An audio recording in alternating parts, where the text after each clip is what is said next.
फोनाओ ना करतारू के करा सिखावाला में फोनाओ ना करतारू के करा सिखावाला में बोला का डरा बावे बोला का डरा बावे हमारा से बतावाला में फोनाओ ना करतारू के करा सिखावाला में फोनाओ ना करतारू के करा सिखावाला में। आप सुन रहे हैं एजी एंटरटेनमेंट की धमाकेदार प्रस्तुति।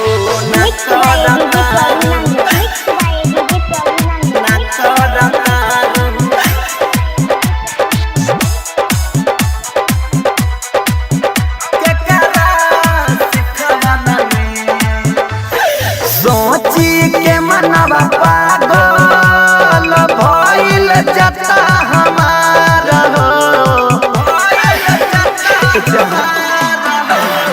काहे रोवावतारू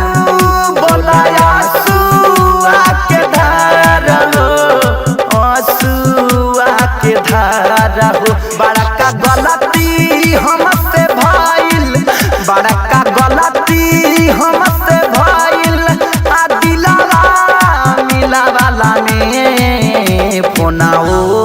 ना करतारू के करा सिखावाला में फोनाओ ना करतारू आ के करा सिखावाला में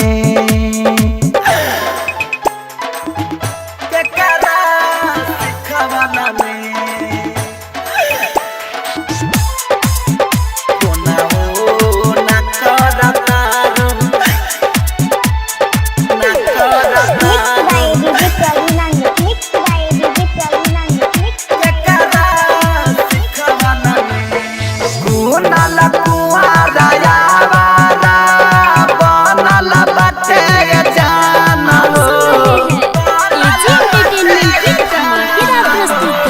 राइटर मेरा जमी साइल के